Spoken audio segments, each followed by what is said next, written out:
Hello, friends, and welcome. I'm John Petersen from the Arlington Institute, and you found yourself at Postscript this Saturday afternoon.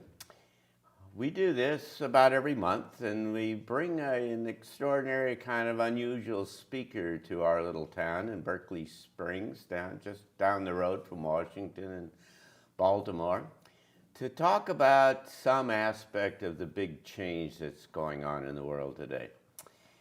We call the series Berkeley Springs Transition Talks, and you can find out more about it at www.transitiontalks.org.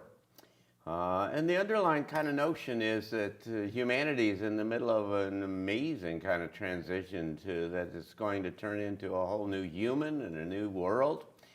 And that bubbling up all over the world are kind of examples and ideas and new kind of perspectives about what that new world's going to look like. And so what we try to do is, about every month, is to bring somebody from different places in the world that have something very interesting and substantive to say about what this new world is going to look like. Today our special guest is Christopher Robinson. Chris Robinson is an extraordinary guy in his own right. Chris Robinson dreams about the future. More than probably anybody in the world, Chris Robinson has this ability and this demonstrable kind of capability to literally dream about the future. And he's worked for many, many years, for decades, with law enforcement and intelligence agencies in the UK, trying to help them anticipate bombings by terrorist groups and other such things, and has been extraordinarily successful. I learned about Chris soon after 9/11 when one of my staff members came to me and said, I just came back from England, from London, and I ran into this guy who had dreamed about 9/11 6 months beforehand, and as it turns out, it was earlier than that, and ultimately told the U.S. Embassy in London 2 weeks or so before it actually happened that 9/11 was going to happen. And being the futurist that I am, I was really interested in that, and so I made contact with him. And Chris Robinson, it's great to have you with us. It's great to be here, Mr. Petersen. And we've had this marvelous ongoing conversation for years now. We have. And the thing that's fascinating to me is this, of course, is this whole business of being able to literally dream about the future. And maybe you can kind of set that up and tell us quickly how you kind of got into this unique kind of capability. There are a whole lot of things that happened around the same time, but the primary factor, I guess, is I'd had a heart attack, or maybe not a huge one, but nevertheless a heart attack, and I found myself drifting up into this big, bright, lit space, and I was panicking, trying to breathe. When I got into this, I don't know, big room or whatever you want to call it, a voice said to me, Christopher, you don't need to breathe anymore. And I'm thinking, oh yes, I do.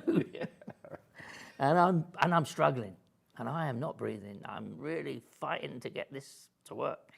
And they said, just calm down. You've been breathing for 34 or 35 years or whatever it was at that time. And it's just a reflex action. You know, it will soon pass because you're coming with us. And I thought, oh no, I'm not.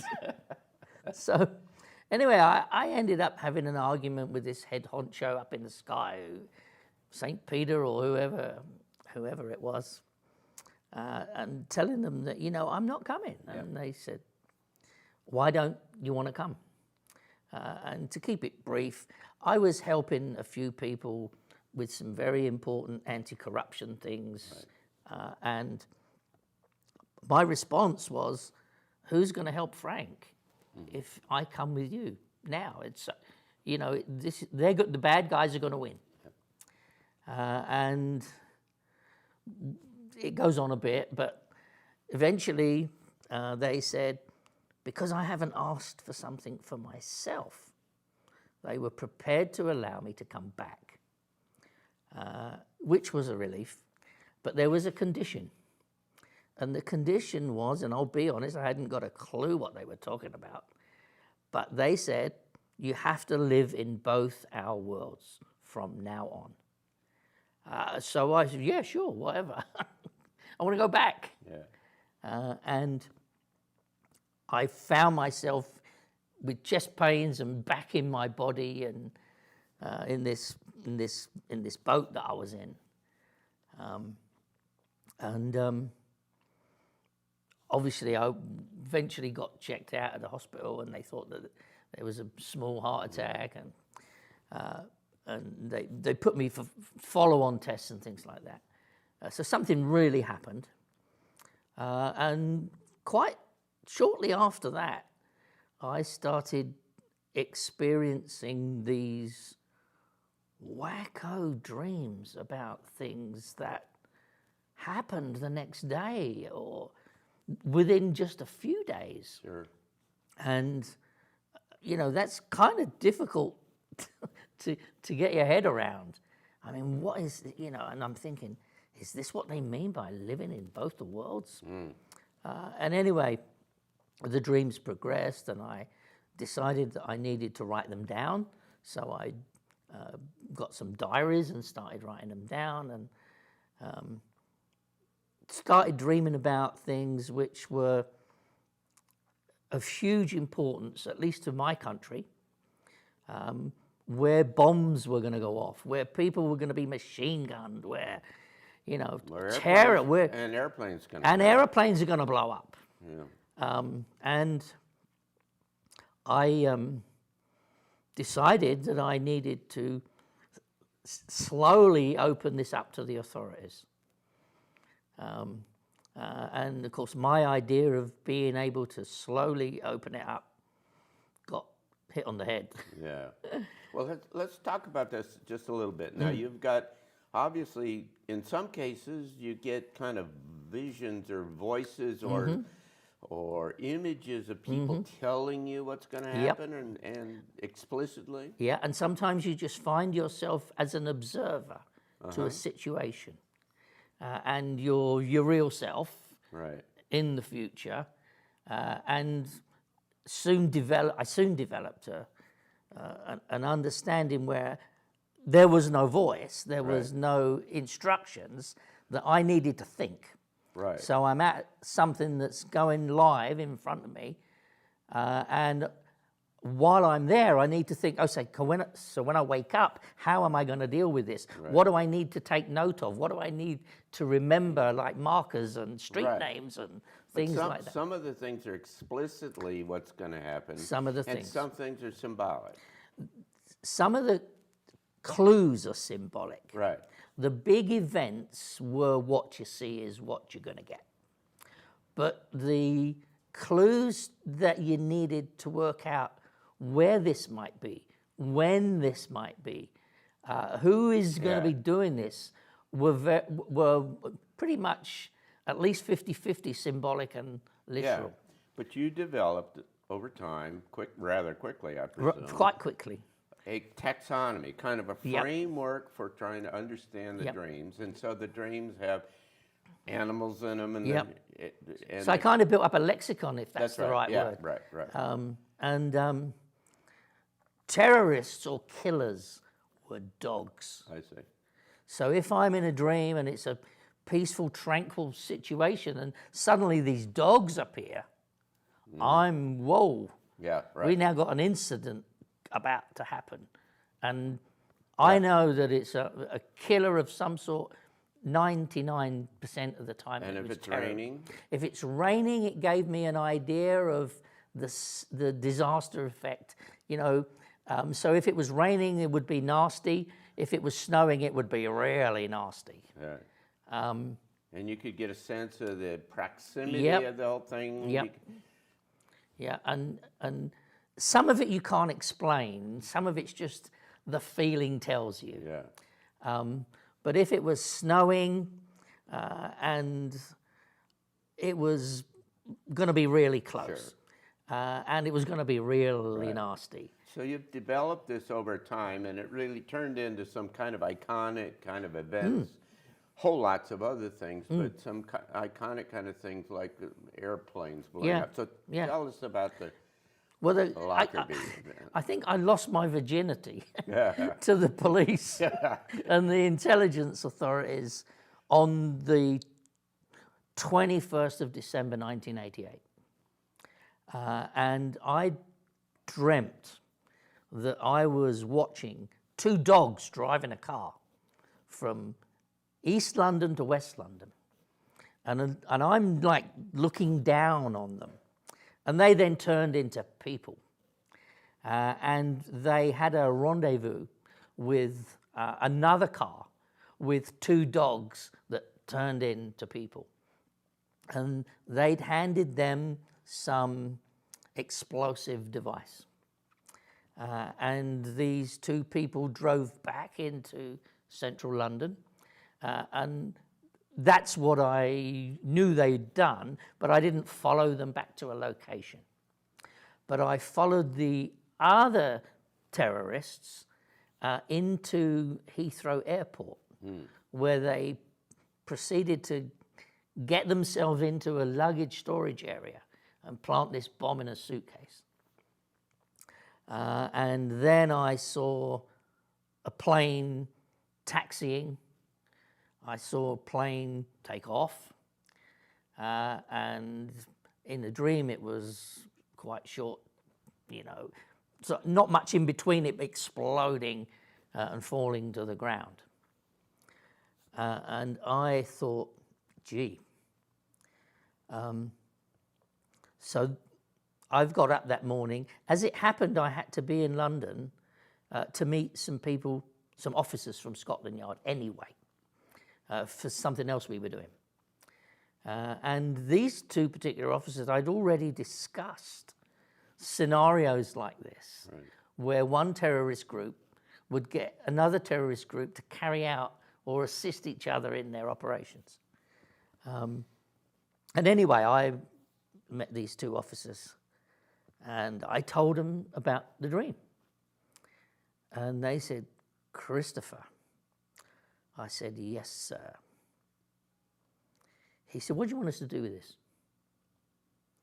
He said, "Because if we write this down and you sign the bottom of this and we file it in wherever they filed the anti-terror reports, and by chance something like this happened, maybe not today, but at some point in the future." And he looked very seriously at me and he said, "Your life will change forever." Boy, it did. Yeah. Boy, it did. And of course, that night was the destruction of Pan Am 103 over Lockerbie. Yeah. And of course, they'd asked me. We'd made it sounds awful, but they'd kind of made a joke about the plane. They said, "Do you know what plane this is?" And I said, "Yeah, it's a blue and white 747. Yeah. And of course, Pan Am was white with blue lettering. Anyway. Well, all of this is kind of interesting, I'm sure, from a kind of an everyday point of view, particularly early on in all these experiences, because this whole notion that you could dream about the future would be very strange and suspicious to the police, and so they'd think that you were the suspect and somehow you're in the middle of... Well, what followed was this. The plane blew up at 1902. 7:02 in the evening. Yeah, I'm using the way you would do it in the military or the Navy. So yes, 2 minutes past 7 that evening, the plane blew up. Within moments on my TV screen, and I was at home by then, there was news flash.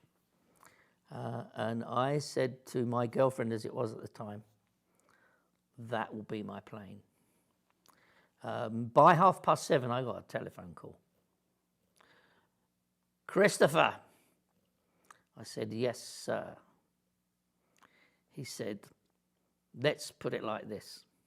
You will be at Scotland Yard at 9 o'clock in the morning. And if you're not there, we are coming to get you. And I figured, of course. Yeah. I mean, perhaps anybody else, they would have come and got you that night. I mean, I don't know what must have been going on in their heads. Because stuff was going on in mine. Yeah. Anyway, got to Scotland Yard. I was on time, actually. I was a little bit early, and I'm normally early for appointments. And normally when I went to Scotland Yard, we'd go up in the elevators. Oh, no, not this time. We took the back stairs up to the 7th floor. 6 or 7 anyway. I forget what. Yeah, 6th floor.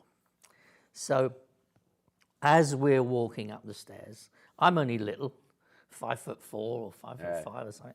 I got these 2 huge policemen either side of me. I knew them. I knew who they were. They were the same 2 that I'd made the statement to. And as we're going up the stairs, Chris Watt, who was this side, said to me, Christopher, you could be a security risk. And I thought, yeah, I guess so. And then the chief inspector, the other side, said to me, but you could also be an amazing security asset. Yeah, there you go. So I'm thinking, so what are they going to do? They're going to grill me and throw me off the top, or take me out somewhere and I disappear forever? Or and of course, I had to go and see the real bosses. And they strip searched me and took me into this huge big room with all police cups and medals and great big, huge, like a boardroom. I'd never been in there before. And these top brass from all over the place were there. And they took me through it and took me through it and took me through it most of the day. And I'm thinking, well, do I get to go home? It's like, you know, now the 22nd of December and it's Christmas in 3 days. And, you know, I said, you know, I didn't bring a toothbrush. Yeah. And they said, no, you're going to be going home. We don't see any point in holding you, but consider yourself under overt and covert surveillance from now on. And then you worked with them. You had an ongoing relationship. Well, I'd had that anyway. Right. I'd worked with them on many levels, conventional, kind of conventional levels before. But then there became increasing numbers of cases, Yeah, and situations where you were able to bring this. I mean, we were right near Christmas. Right. We were right near the end of the year. And before the new year, I mean, maybe a week into 89, they'd installed another telephone line and gave me a fax machine. A dedicated line and fax machine, so that whatever I dreamt, no matter what it was, when I finished writing it down in the morning, I faxed it to a police station. Well, that went on for years. Yeah. Well, I know for sure how this works because once when Chris was over at our house, he came down, this is quite a few years ago, he came down in the morning and said, and I said, what did you dream about? And he said, well, I don't know what it is. There's a river out here and there's some boats on the river and I really don't know about it. And at 10 o'clock in the morning, I get a telephone call from somebody who I had loaned a projector to. Oh, yeah. I don't remember now. You remember this? I remember doing something, yeah. And the guy says, I want to give you back the projector. And I said, is there a place where you can meet? And they said, well, let's do Harper's Ferry. I've never been to Harper's Ferry. And they said, there's a gas station on the road right here. And I said, okay, we'll go see it. And Chris looked at that and says, yeah, there'll be a river next door and there'll be boats on the river. And there was some other aspect to the thing. And that's exactly what it turned out to be. There were kayaks on the river, on the Potomac River, which is right next to the thing. And so I've seen this thing myself happen over and over again. Yeah, I mean, it's like viewing tomorrow. Yeah. But it's more than just viewing tomorrow, because I mean, I got a million stories now. Yes, I know. But there seems to be, without any shadow of doubt, at least as far as I'm concerned, an intelligence behind some of the processes. Right. And It's so- not just my head but random sure, picking sure. stuff from And the so you're future. plugging into, you think, people who have died in the past because Or they ETs. come to you. Yeah, or ETs. Or ETs, or God, spiritual, or yeah, whatever. or- Well, the voice used to refer to itself. Christopher, this is God speaking, if you like. if you like. If you like. And that was very early on. Yeah. And then murdered police officers would come to me. One particular customs officer had been gunned down in some operation at the docks for some smuggling thing. And when at that time I'd had little contact with the customs intelligence, but I'd said something to somebody about that, and this guy then gets blown away, and then they wanted to plug themselves into this, and I went on working with people Yeah. from everywhere, Well, and then I came here. yeah, obviously at some point in this whole process, people wanted to test you and try to figure out, is this real, or kind of scientific things. And you did a whole series of things in Arizona. I did a whole lot in Arizona, so they were the first ones here. But we did some in Scotland Yard too. Oh, yeah? So early into '89, when just got my fax machine, one of the superintendents from the anti-terrorist squad said to me, "We want to do some kind of a test, just to see where we can take this." And I said, "Yeah, okay." They'd built a new police station in Kilburn, Salisbury Road, and it hadn't been commissioned yet. And they said, what we plan to do is lock you in a cell all night long. And as we lock you in, you're going to be given a question. And when we come and unlock you in the morning, you better have got hold of somebody and come with an answer for us. Now, we did that 3 times. And I'll be honest, I can't remember the first one, but I can remember the second one. And the second one, they'd given me the name Patrick Deer. Like D-E-E? D-E-A-R, I think. Oh, dear, okay. No, maybe D-E-E-R. Whatever it was, Patrick Deer. No, I think it had an E on the end, D-E-E-R-E. Right. Like the tractors, I think Right, I like. exactly. Yeah. So anyway, they binned me up in this cell. I got some food and, I mean, not a prisoner, but they said, we've got to put you in absolute isolation because we don't know where you might get stuff from and you ain't going nowhere. Yeah, right. So anyway, in the morning, 2 officers came and they let me out. We went into an interview room, and this police station's not open yet. They're just preparing to open it. And there was this nice little room where they'd got some desks and chairs already. And 2 of them sat in front of me. And they said, "Okay, what'd you get?" And I said, "Well, I've got this whole story about this guy. He was taken to court. Somehow he managed to escape from the courtroom. And he managed to get himself to Holland. And I've got this whole escape scenario." And they said, "Do you know what he was in court for?" I said, "Yeah, he's a pedophile. Some nasty stuff." And so they sort of sat up and smugly looked at me and said, "Wrong. He's my brother-in-law." Oh! And I said, "No, he's not." He said, "He's my brother-in-law." I said, "No, he's not." I said, "Unless your brother is a pedophile and escaped from before he was sentenced and skipped off to Holland." He said, "How sure are you calling me a liar?" I said, "I'm absolutely sure." I got that information from a policewoman who'd been murdered in London earlier. I don't know, 83, I think April 83 or April 84. She'd been shot outside the Libyan embassy. And she was the one in my dream telling me this whole story. So anyway, when they decided to tell me, yeah, you're right, he's not my brother-in-law. But they wanted to see how adamant I would be that, and I was pretty forceful about this. Mm-hmm. So they then said, where in Holland did you find him? And I said, well, I'm not sure. I said, I think it's somewhere on the Prinsengracht in Amsterdam. They found him there 4 weeks later. Now, so that was the middle one of three. The first one I can't remember. I really can't remember.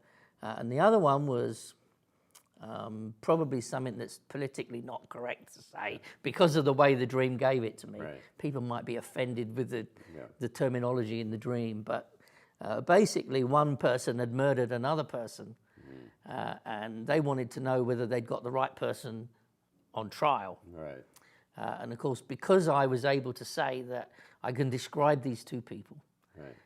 And one of them killed the other one, and I gave them the I said one of them came home and he found somebody else in bed with his wife, his woman, wife I'm not sure, but woman, and he picked up a baseball bat and smashed him to pieces. And because I could see the whole story, they said, we got the right one. I said, well, I think you got the right one. Yeah. And that was the last testing as such we did with the police. Well, this is you've done this in so many different situations over 3 decades or something now at least, and so the stories just go on. They just go forever. I could probably talk for a year. Spending multiple days with you, listening to all of these stories, and they're completely. After a while, there's no question about the whole thing, but nevertheless, we got to Arizona. Now, you went to Arizona, and they quickly. Well, what happened was it had been decided that I was dangerous.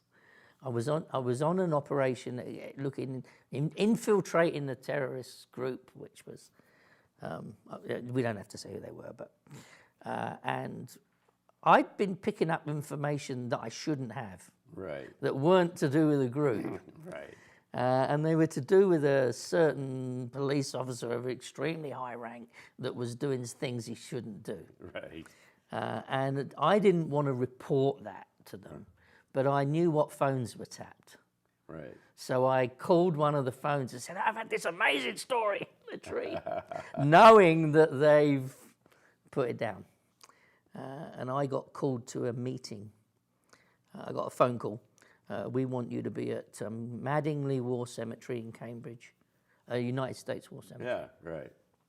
At I think it was 8 o'clock this Monday morning, the following week Monday. I said, I'll be there.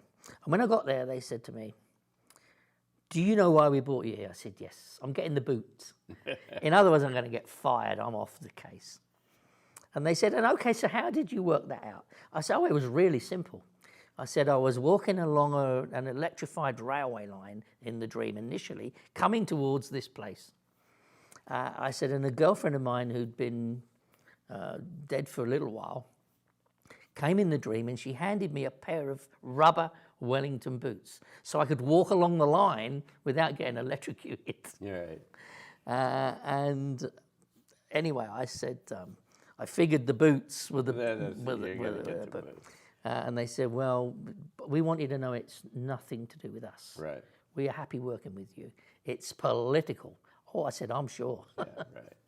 Anyway. But that then turned into a transition where you, and we don't have the time to go into the details here, but a whole kind of 10 days worth of, at the University of Arizona down in Tucson, of scientific kind of assessments where you didn't know where they were going to take you, but you told them beforehand, and it was double blind, and even the guy who was going to take you didn't know where we were going until in the morning, and then you hit them straight on. And really smacked them. And that was when you started getting the final kind of versions. This was late in 2000. It was in 2001. The final dream was the 11th of August 2001. Of the 9/11 kind of plane into the building. Plane into the building. So I then knew what buildings, and I knew soon. Yeah.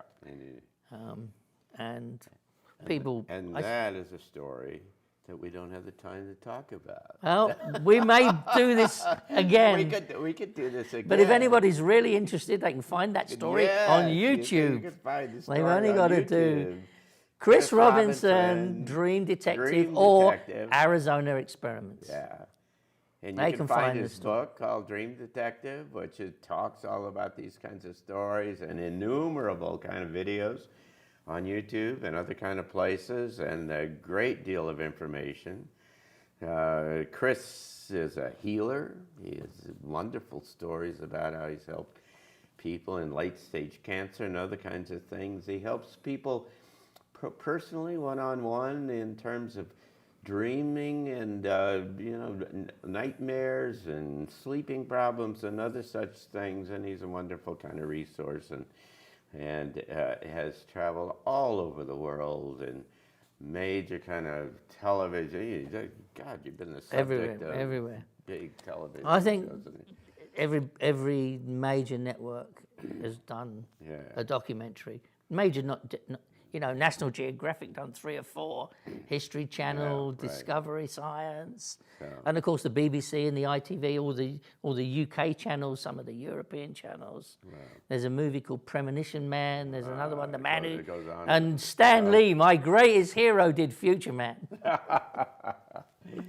Well, it's wonderful to have you with us. Thank you for great. coming, and thanks for being with us in Berkeley Springs, and thank you for being with us here on Postscript. And again, we do this every month or so when these wonderful people come to town to transition talks to talk about some aspect of this emerging future and the fundamental change that's going on in terms of humanity and where we're all going. And we will have great kind of speakers coming up through the rest of the year, and we hope that you'll take a look at it and come out and be with us here in just down the road from Washington and Baltimore and Berkeley Springs. And so I'm John Petersen from the Arlington Institute, and thank you for being with us.